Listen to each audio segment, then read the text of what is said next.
We live in an age of noise, a world that never stops speaking, yet rarely says anything worth hearing. Every scroll, every notification, every fleeting moment, another tug on your mind, and so you find yourself restless. Not because the world is cruel, but because your thoughts are loud. Marcus Aurelius once wrote, "Nowhere you can go is more peaceful than your own soul." Yet for most, the soul feels like a battlefield. The war isn't out there, it's within. You wake up already fighting time, fighting expectations, fighting yourself. And in that constant struggle, peace becomes a stranger. We chase peace like it's hiding somewhere far away, in money, success, relationships, validation. But peace was never lost. It was simply buried beneath the layers of noise, distraction, and desire. The Stoics understood this centuries ago. They lived in chaotic Rome, war, politics, death at every turn. Yet they found stillness, not by escaping life, but by mastering their response to it. Seneca wrote, "It is not that we have a short time to live, but that we waste much of it. We waste it in worry. We waste it in comparison. We waste it thinking peace will come after we achieve everything. When in truth, peace comes when we stop running from ourselves. If you want to quiet the storm, you must first stop feeding it. Observe your thoughts as Marcus did. Ask yourself, what depends on me and what does not? That single question separates chaos from calm. It separates illusion from truth. If you seek calm in a world that thrives on distraction, remember to subscribe and walk this Stoic path with us. Every reflection here is crafted to help you reclaim your peace, one thought at a time. Now breathe. Let's continue. Peace is not an achievement, it's a practice, a muscle of the mind. Every day you train it by choosing what to let in and what to let go. When someone insults you, you have a choice. When plans fail, you have a choice. When life moves against your will, you still have a choice. This is where Stoicism begins, not in temples or books, but in the moment you decide to stay calm when every part of you wants to react. And so, before we take the next step on this path, pause. Close your eyes if you can. Breathe deeply. Feel the space between thoughts. That silence is where peace begins. The Stoic path begins, part 2. Peace begins with understanding. And to understand peace, we must first understand ourselves. The Stoics did not teach how to escape life. They taught how to live it well. They believed that within every human being lies the ability to choose how to see the world, to choose what meaning to give it. The world itself is neutral, but our judgments paint it with emotion, color it with pain, or with peace. Epictetus said, "It's not what happens to you, but how you react to it that matters." Those words are the foundation of the Stoic path. You can't control fortune. You can't control other people. You can't control the past or the storms that arrive uninvited, but you can always control your response. And that is where freedom begins. Not the freedom to have everything go your way, but the freedom to stay unshaken when it doesn't. The Stoics believe that peace is built on 3 disciplines: perception, action, and will.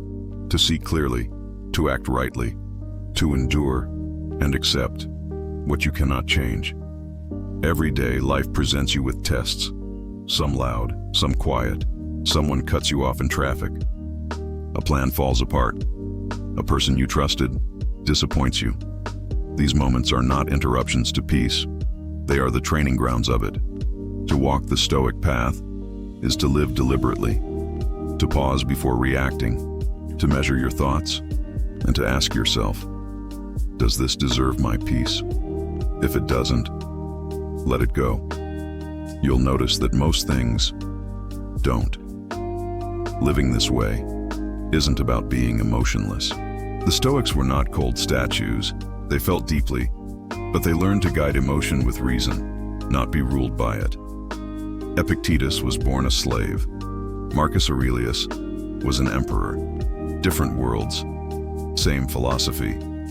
Both sought to master the inner world first, for only then could they face the outer one.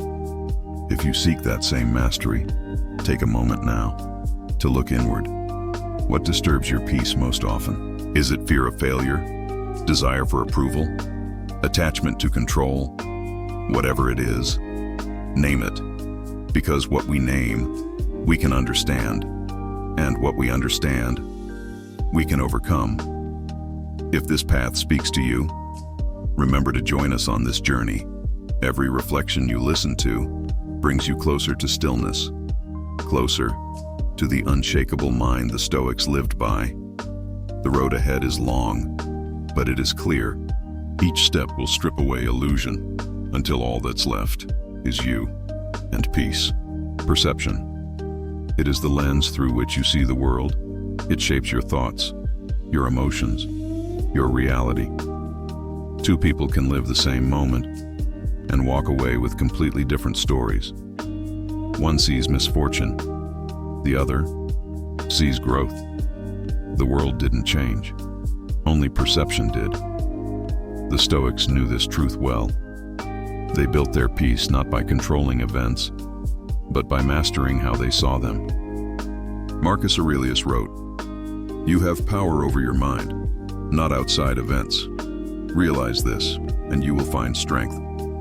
You have power over your mind, not the economy, not other people, not the storms of life, but your own mind. That is yours. Everything that touches you passes through perception first. Nothing can disturb you unless you give it permission. Someone insults you. Their words hold no power until you decide they do. A setback happens. It's only failure if you call it failure. Every burden you carry has first been accepted by judgment. You may not choose what happens, but you always choose what it means. Meaning is everything. To master perception is to master your inner world. It is the art of turning reaction into reflection, and reflection into wisdom. But how do we see clearly when emotion clouds our vision? Anger blinds, fear distorts, desire deceives. We rarely see life as it is, we see it as we feel. The Stoics practiced awareness. They observed their thoughts like passing clouds. When anger rose, they asked, "Is this truly worth my peace?" When fear came, they whispered, "What do I actually control?" They didn't fight emotion, they studied it, and in understanding it, emotion lost its power. Think of something that disturbs you, a memory, a person, a regret. Observe it, don't judge it, don't resist it. Just watch it drift through your mind like wind across water. You'll notice something powerful. You are not the storm, you are the sky behind it, unmoved, vast, still. That realization is where peace begins. Because once you understand that the mind interprets everything, you realize how much freedom you have, even in pain, even in loss, even in uncertainty. The Stoics taught that life itself is neutral. We are the ones who decide whether it blesses or breaks us. Viktor Frankl, a man who faced unimaginable suffering, once said, "Everything can be taken from a man but one thing, the last of human freedoms, to choose one's attitude in any given circumstance." The Stoics lived by that truth. They believed every obstacle carried a lesson. Marcus Aurelius wrote, "The impediment to action advances action. What stands in the way becomes the way.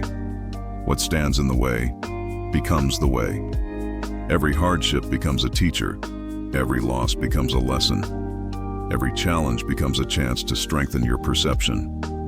When you change how you see, you change how you live. The Stoics called this discipline prosoche, attention to the impressions of the mind.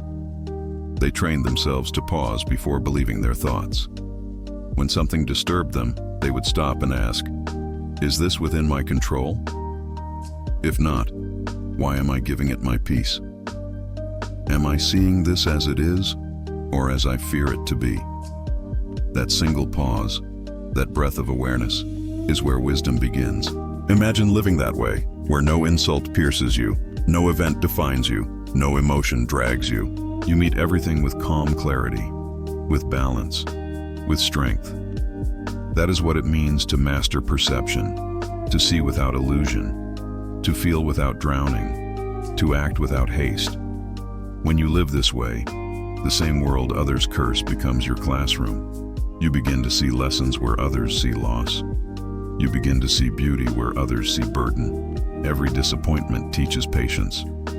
Every pain teaches endurance. Every failure teaches perspective.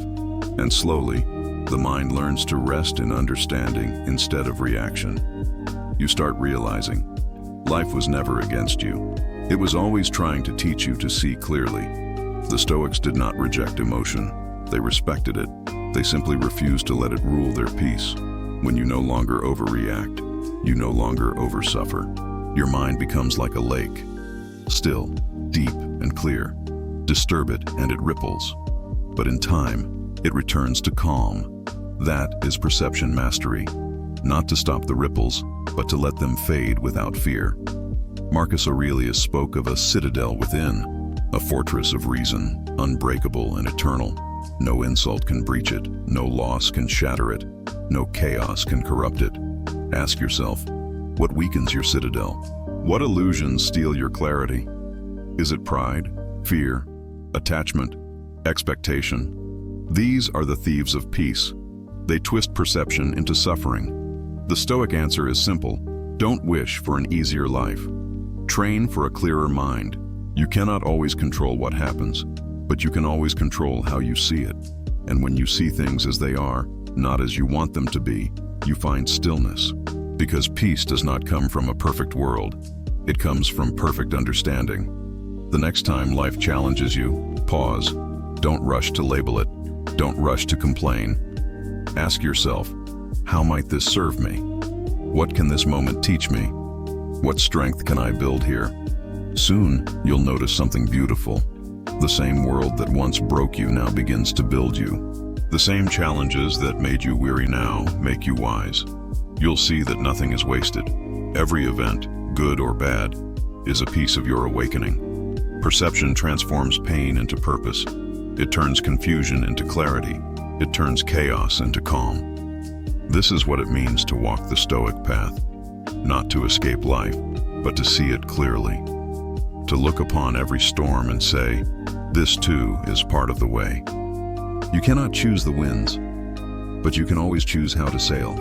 And when you do, you will find that life itself has always been leading you toward peace. There are two kinds of freedom. The freedom to do whatever you want, and the freedom to want only what truly matters. The first is common, the second is rare.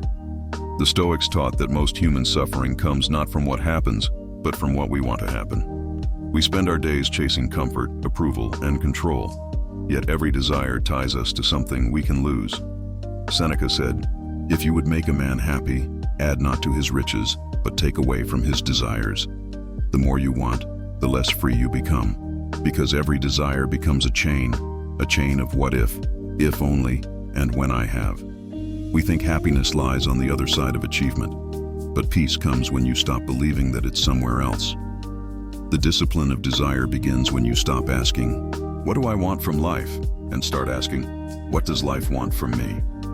When you shift from craving to contributing, you stop chasing fulfillment and start creating it. Epictetus divided the world into two categories: what we can control and what we cannot. Our thoughts, actions, and values, those are ours. But outcomes, opinions, and external rewards, those are not. Desire often pulls us into the second category. We desire praise, results, and validation. And in doing so, we hand our peace to forces we cannot command. The Stoics didn't say, "Don't desire." They said, "Desire wisely. Desire virtue. Desire effort. Desire growth. Because those things cannot be taken from you. When you want only what depends on you, you become unstoppable. When you want what depends on others, you become fragile. Most frustration in life comes from fighting reality. The weather should have been better. The deal should have gone through. They should have treated me differently. But reality never bends to our wants, only to our wisdom. That's why the Stoics practiced amor fati, the love of one's fate. Not just accepting life, but loving it. Not just tolerating what happens, but seeing purpose in it. To love fate is to say, this too belongs. Even the struggle, even the delay, even the loss. Marcus Aurelius wrote, "Adapt yourself to the life you have been given and truly love the people with whom destiny has surrounded you." That's not weakness. That's power. Because when you stop resisting what is, you reclaim the strength to shape what can be. Desire, when undisciplined, burns. It consumes your attention, your peace, your clarity. But disciplined desire becomes direction. It becomes fire with purpose. The Stoics didn't run from ambition. They just refused to let ambition own them. They worked hard, but their happiness didn't depend on the outcome. They didn't measure success by applause, but by effort, by character, by alignment with virtue. When you live like that, failure loses its sting, because doing your best becomes enough.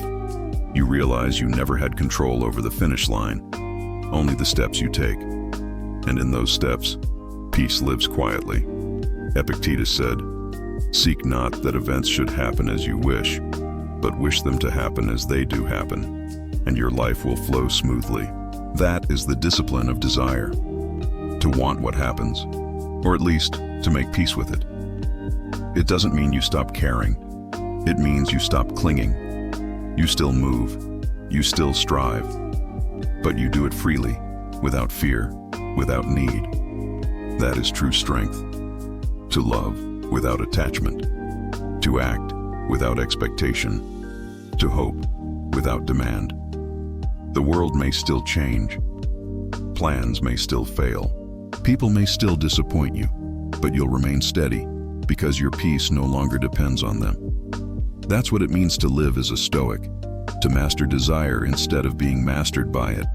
When you reach that point, you stop saying, "I'll be happy when," and you start realizing, "I'm at peace now." Because peace was never waiting in the distance. It was always here, behind everything you thought you needed. Fortitude and action. Peace of mind is not a retreat from life. It is the foundation that allows you to move through life with strength, clarity, and endurance. The Stoics never preached escape.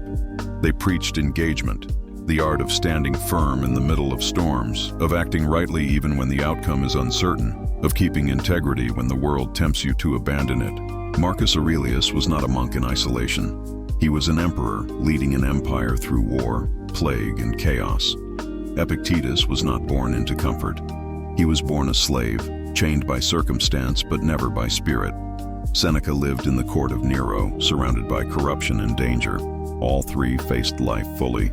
All three practiced fortitude, the strength to endure what must be endured, and the courage to act when action is required. Fortitude is not hardness. It is not the absence of emotion. It is the presence of purpose.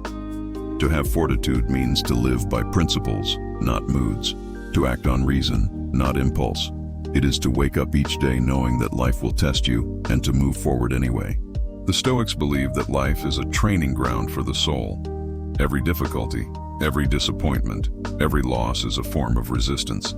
And through resistance, we build strength. They compared adversity to the gymnasium of the mind. You grow not by avoiding the weights of life, but by lifting them with discipline and grace. Marcus wrote, "The art of living is more like wrestling than dancing. You can't choreograph every move. You can only prepare your stance. You can only stay centered, focused, grounded, ready to adjust when life presses against you."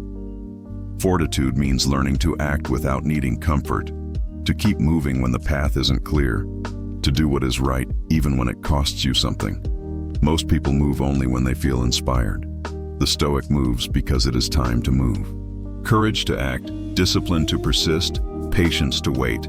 These are the pillars of fortitude. To live without them is to drift with the wind. To live with them is to stand like a mountain. Ask yourself, how often do you delay what you know must be done because you fear discomfort? How many dreams remain unfinished because you waited to feel ready? The Stoics would tell you, readiness is not a feeling, it is a decision.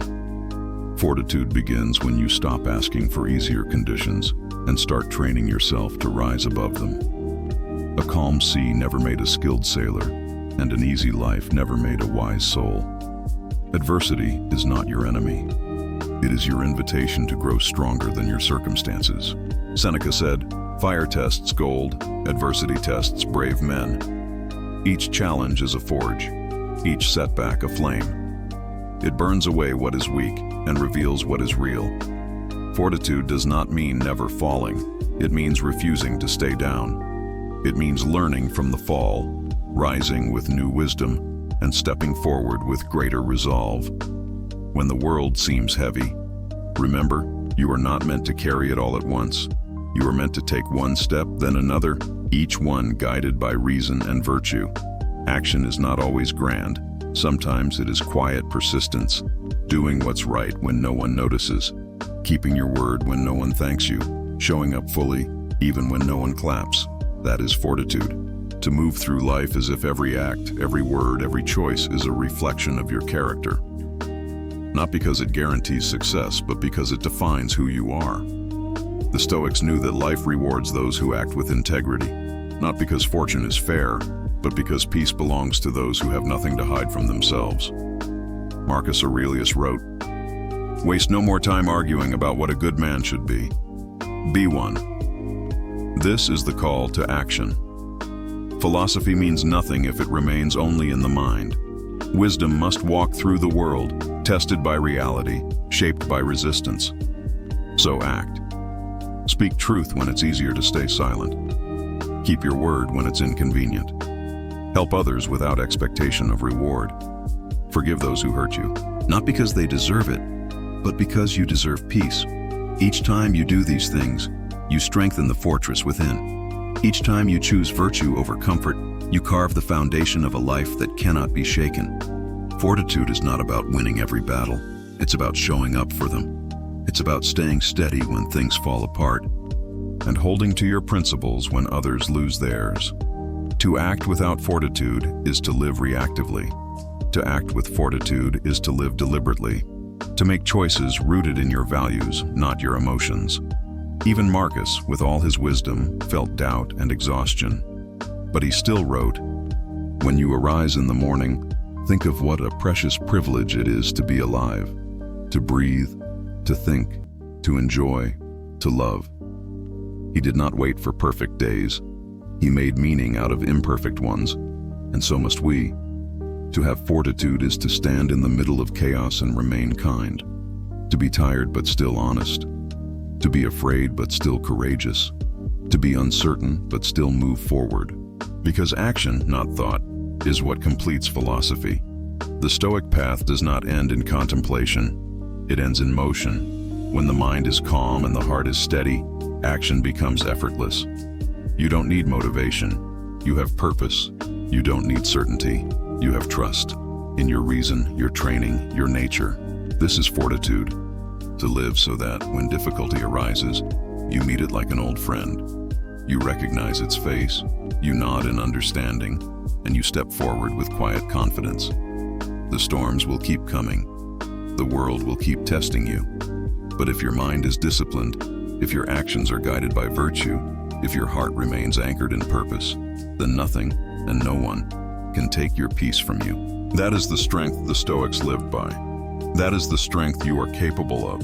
You've walked through the noise, the desire, the loss, and the silence. And now, as stillness settles inside you, you begin to see the world again.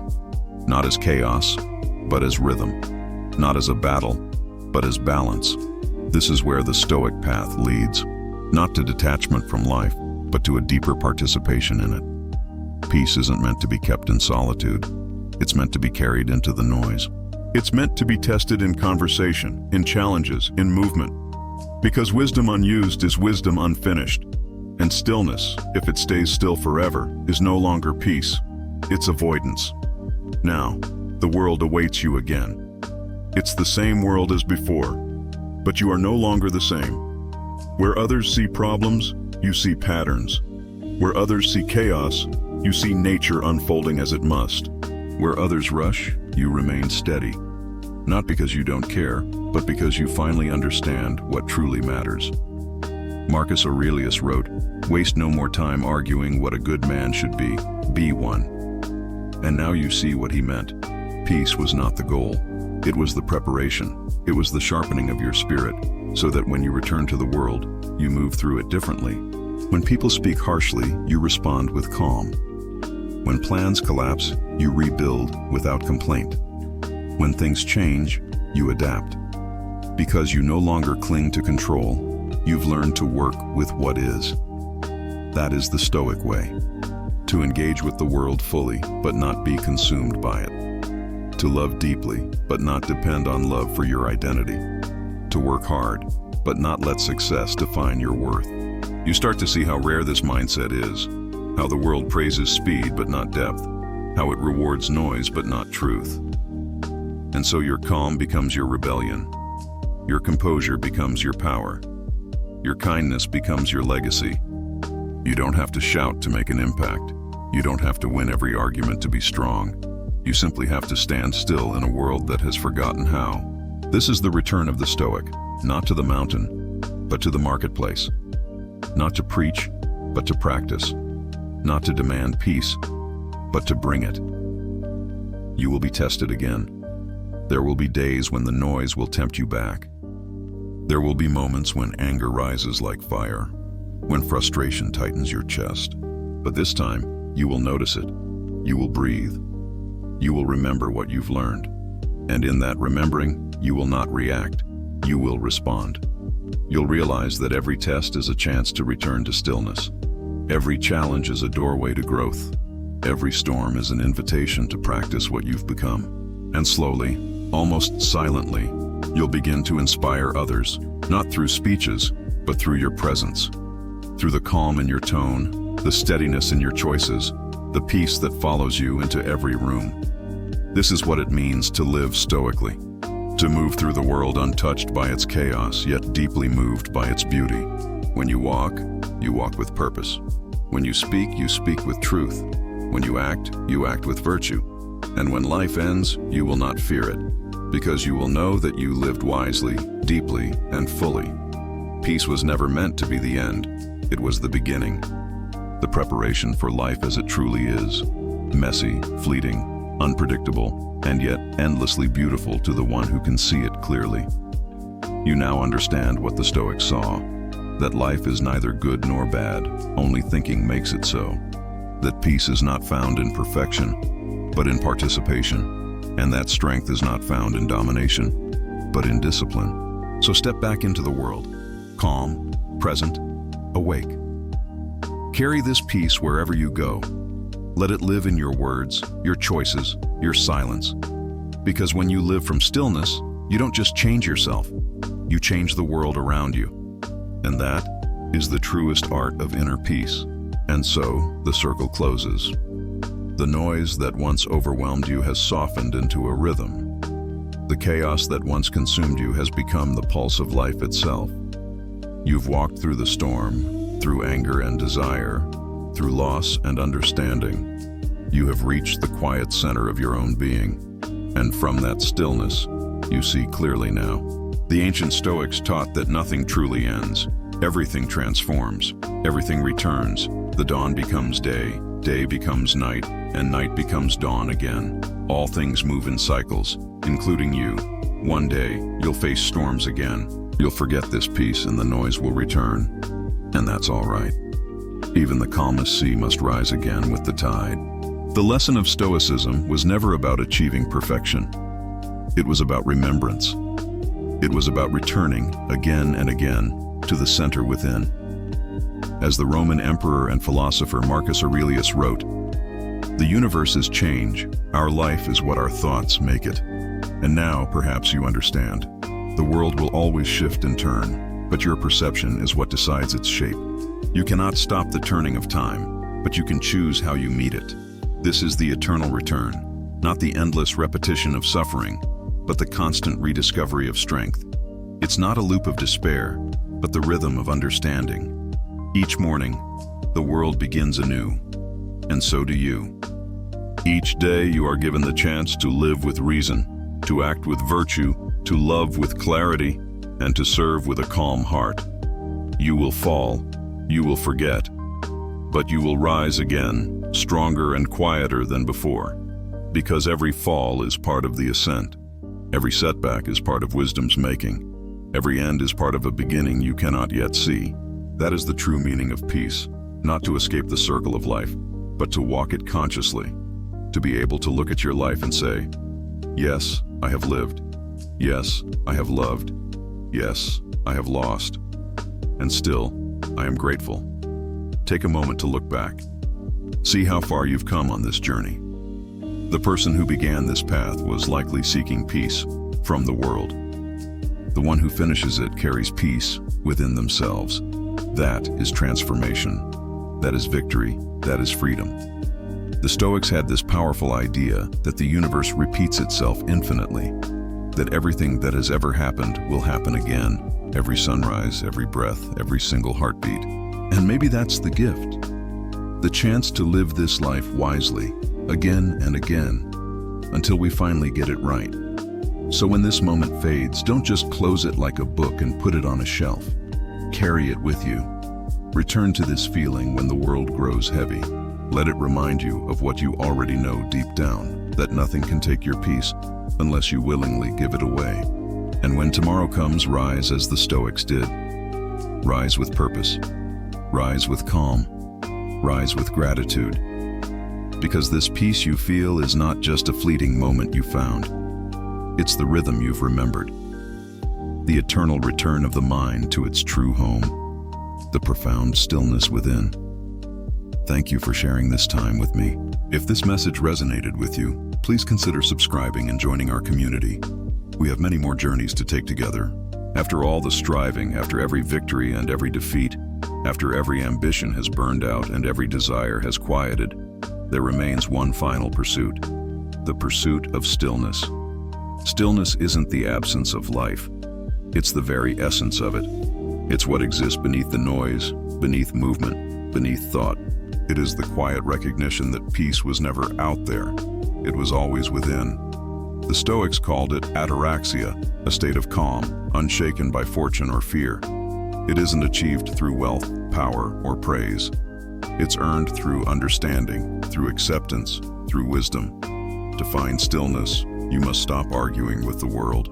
You must stop fighting the flow of time and learn to move with it. As Marcus Aurelius wrote, "Nowhere you can go is more peaceful than your own soul." You must retreat into yourself, especially when the noise of the world grows loud. When you close your eyes and let silence fill the space, you begin to notice something subtle. The breath slows. The thoughts soften. The storm you thought was outside was always inside. And when you quiet the mind, the world quiets with it. Stillness begins with awareness. Awareness of your thoughts, your feelings, your impulses. Not to judge them, but to see them as they are. Momentary visitors in the vastness of your being. You are not your thoughts.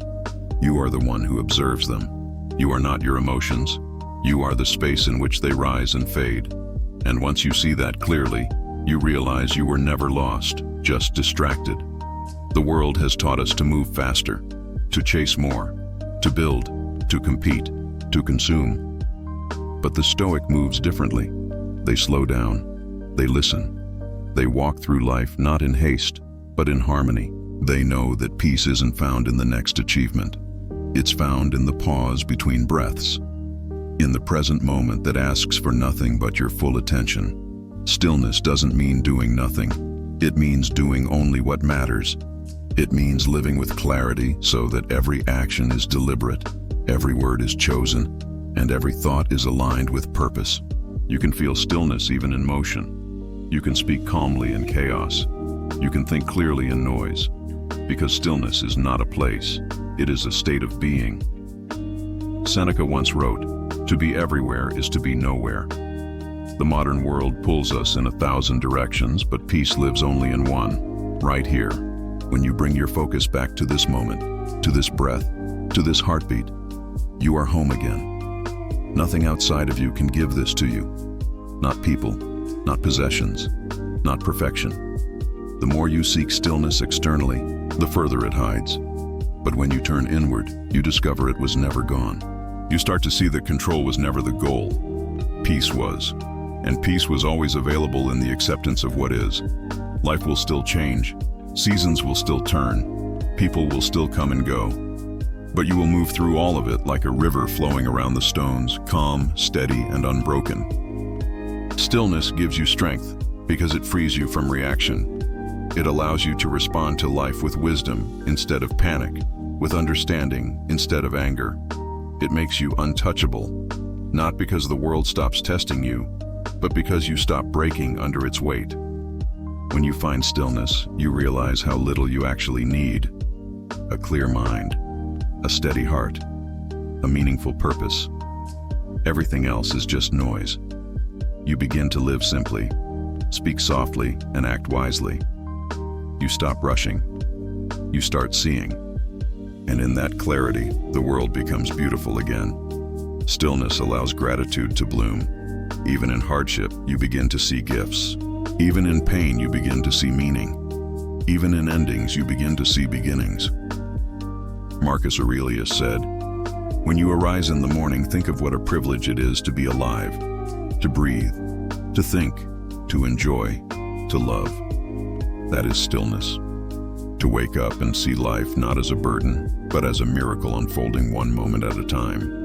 The Stoics didn't promise a life free from pain. They promised a mind free from its control. And that freedom, that calm acceptance of everything as it comes, is the true art of inner peace. Stillness is not the end of your journey. It is the beginning of a deeper one. Because when you are still inside, you begin to see the world as it truly is, not chaotic or cruel, but perfectly in balance, teaching you exactly what you need to learn. Close your eyes for a moment. Take one slow breath, and then another.